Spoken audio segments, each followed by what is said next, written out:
বিজেপির মথুরাপুর সাংগঠনিক জেলার সাগর মণ্ডল ৫ নম্বরের সভাপতি দিলীপ প্রধানের মনোনয়ন ঘিরে দলের অন্দরে কোন্দল ফের প্রকাশ্যে এলো।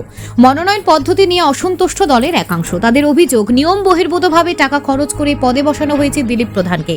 গতকাল নামখানার লালপুল এলাকায় প্রাক্তন সভাপতি অনুপ সামন্তর বাড়ির সামনে দলীয় পতাকা হাতে বিক্ষোভ দেখান একদল বিজেপি কর্মী। পরিস্থিতি উত্তপ্ত হয়ে ওঠে। পরে নামখানা থানার পুলিশ এসে পরিস্থিতি নিয়ন্ত্রণে আনে।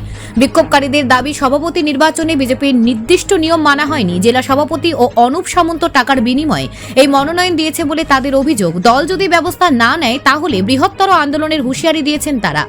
তবে এই অভিযোগ উড়িয়ে দিয়েছেন প্রাক্তন সভাপতি অনুপ সামন্ত। তার বক্তব্য, নিয়ম মেনে সভাপতি নির্বাচন হয়েছে। যারা বিক্ষোভ দেখাচ্ছেন তাদের দলের কেউ নয়। দলের অভ্যন্তরীণ বিষয় আলোচনা করলে সমাধান হবে। এখন দেখার বিজেপি নেতৃত্ব কি পদক্ষেপ নেয়, কোন্দল মিটবে নাকি আরো বড় আকার নেবে। Bureau report, news prime Times. আমাদের মূলত অভিযোগ, ভারতীয় জনতা পার্টি একটা রেজিমেন্ট পার্টি। ভারতীয় জনতা পার্টির একটা রীতিনীতি এবং আদর্শ এবং নিয়মকানুন আছে। বর্তমানে আমাদের এই মণ্ডল প্রেসিডেন্ট নির্বাচনের ক্ষেত্রে আমাদের পার্টি তার নির্বাচন প্রক্রিয়ার জন্য একটা বাই ল আমাদের প্রতিটা মণ্ডলে পাঠিয়ে দেয়। সেই মতো আমাদের যিনি এক্স প্রেসিডেন্ট অনুপ সামন্ত মহাশয়, আমাদের ভারতীয় জনতা পার্টির পাঠানো যে নির্বাচনী আচরণবিধি বা নিয়ম, সেটাকে বুড়ো আঙুল দেখিয়ে তিনি আমাদের জেলার সভাপতি যিনি নবেন্দু সুন্দর নস্কর, তিনার সাথে করাপ্টেড হয়ে এই দিলীপ প্রধানকে রাতের অন্ধকারে আপনার মণ্ডল প্রেসিডেন্টের নাম ঘোষণা করেছে। আমাদের কাছে দিলীপ প্রধানটা বড় কথা নয়। দিলীপ প্রধানকে আমরা এভাবেই মনে করি, তিনি একটা ইট পাথি এবং পাথর এবং বালি যেটা একটা বস্তু, একেও আমরা সেভাবে একটা বস্তুর মতো মনে করি। আমাদের কাছে সবথেকে বড় জিনিস, কে বা কারা কাদের অঙ্গুলি হেলনে আজকের ভারতীয় জনতা পার্টির যে নির্বাচন আচরণবিধি এবং নিয়মকানুন পাঠানো হয়েছিল তাকে ভায়োলেশন করে এই যে নবনির্বাচিত আমাদের যে মণ্ডল প্রেসিডেন্ট ঘোষণা করা হয়েছে, তারই প্রতিবাদে আজকের আমাদের এই বিক্ষোভ।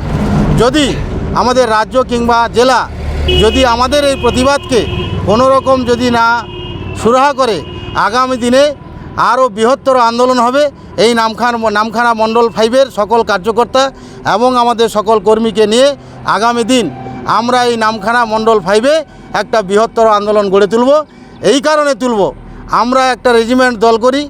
আমরা এই রেজিমেন্ট দল করতে গিয়ে আজকে যে তৃণমূল কংগ্রেস সারা পশ্চিমবঙ্গে তারা গণতন্ত্রকে হত্যা করছে। যে পশ্চিমবঙ্গেতে আজকের মা বোনদের কোনো সম্মান নেই, আজকের মা বোনেরা ধর্ষিতা হলে সেই জায়গায় দাঁড়িয়ে এই যে তৃণমূল কংগ্রেস পরিচালিত সরকার, তারা সেগুলোকে মদত দেয়। আমরা তাদের বিরুদ্ধে প্রতিবাদ করছি, কিন্তু আজকে আমরা সেই জায়গায় দাঁড়িয়ে দেখছি যে আমার দলের মধ্যে গণতন্ত্র হত্যা হচ্ছে। সেই জন্য আমরা ভারতীয় জনতা পার্টির একটি কর্মী, আমরা সেই কর্মী। আমরা যেমন দলের গণতন্ত্রকে ঠিক রাখতে চাই এবং যেমন তৃণমূলের বিরুদ্ধে গণতন্ত্র হত্যা করার জন্য আমরা জিহাদি ঘোষণা করতে পারি, সেরকম দলের যদি কেউ গণতন্ত্রকে ভায়োলেশন করে তার বিরুদ্ধেও আগামী দিনে আমাদের জিহাদ ঘোষণা থাকবে। এটাই আমাদের মূল বক্তব্য, মূল কথা। আমার নাম অরুণ কুমার জানা, আমি সাগর মণ্ডল 5-এর এক্স সেক্রেটারি, বর্তমান নামখানা গ্রাম পঞ্চায়েতের বিরোধী দলনেতা ভারতীয় জনতা পার্টি। আমাদের যে জেলা থেকে যে নির্দেশ দেওয়া হয়েছিল, সেখানে বুথ সভাপতি এবং মণ্ডলের কার্যকর্তা এবং অ্যাক্টিভ মেম্বারদের নিয়ে গণতান্ত্রিক পদ্ধতিতে কিন্তু মণ্ডল প্রেসিডেন্ট নির্বাচিত হওয়ার কথা ছিল। কিন্তু যিনি আমাদের এক্স প্রেসিডেন্ট অনুপ সামন্ত মহাশয়, তিনি তত্ত্বাবধানে গোপনীয়তা অবলম্বন করে সমস্ত কার্যকর্তাকে গোপনে রেখে রাতের অন্ধকারে বুড়ো আঙুল দেখিয়ে তিনি নতুন প্রেসিডেন্ট অর্থাৎ দিলীপ প্রধান মহাশয়কে প্রেসিডেন্ট ঘোষণা করেছি।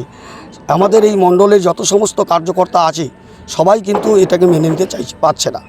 দিলীপ প্রধানের বিরুদ্ধে আপনাদের অভিযোগ কেন? তো দলীয় কর্মী। দিলীপ প্রধানের বিরুদ্ধে আমাদের কোনো অভিযোগ নেই, কিন্তু সংগঠনের পক্ষ থেকে যে আইন বা যে সংবিধানটা দেওয়া হয়েছিল সেই সংবিধানটাকে লঙ্ঘন করে করা হয়েছে। তাই আমরা গণতান্ত্রিক পদ্ধতিতে কিন্তু মণ্ডল প্রেসিডেন্ট নির্বাচিত হওয়ার জন্য তাই দাবি রাখেছি। কোনো কি মনে হচ্ছে রাতের অন্ধকারে টাকার বিনিময়ে নির্বাচন হয়েছে? টাকার বিনিময় হয়েছে কিনা এটা বলতে পারবো না, তবে রাতের অন্ধকারে হয়েছে এটা সত্যি। কারণ আমরা জানতে পারিনি, তাহলে স্বাভাবিকভাবে এটা তো রাতের অন্ধকারে হয়েছে। আপনারা কি চাইছেন? আমরা চাইছি জেলা এবং রাজ্য নেতৃত্ব এসে এখানকার যারা মণ্ডল নেতৃত্ব যারা আছে কার্যকর্তা, প্রত্যেককে নিয়ে গণতান্ত্রিক পদ্ধতিতে যে মণ্ডল সভাপতি হবে তাকে আমরা মেনে নিয়ে কাজ করতে রাজি আছি। আপনার নাম? প্রভাস কুমার দে, আমি এই মণ্ডলের শক্তি কেন্দ্র প্রমুখ। সর্ববে মিথ্যা কথা। পার্টির গণতন্ত্র মেনে এটা মণ্ডল 5-এর সভাপতি ঘোষণা করেনি, রাজ্য স্তর থেকে ঘোষণা হয়েছে নবনিযুক্ত মণ্ডল সভাপতি। সেখানে পার্টির গঠনতন্ত্র মেনেই সব কিছু হয়েছে। কারুর অপছন্দ হতেই পারে, সেটা দলের আভ্যন্তরীণ ব্যাপার। কিন্তু যারা আজকে মিডিয়ার সামনে এইসব কথা বলছে, আশা করি, আমার মনে হয় তারা বিজেপির কোনো কার্যকর্তা নয়, তারা দলকে একটা ব্ল্যাকমেলিং করতে এসছে। আমি অনুরোধ করব যে আমার বিরুদ্ধে যেটা হয়েছে, যে গভীর চক্রান্ত যেটা হয়েছে, সেটা ওরা তথ্য থাকলে প্রমাণ দেবে মিডিয়ার সামনে। এবং আজকের দিনে আমরা যেটা হয়েছে, নবনিযুক্ত সভাপতি তাকে আমরা যে বরণ পর্ব, সেটা আমরা করেছি কি করিনি, সেটা ওদের কাছে আমরা কৈফিয়ত দেব না, আমরা দেব জেলা এবং রাজ্যকে। সেটা এইভাবে চক্রান্ত করে এদের দলকে যে ভাঙার যে ঘৃণ্য চক্রান্ত, একে আমি সর্বোপরি ধিক্কার জানাই।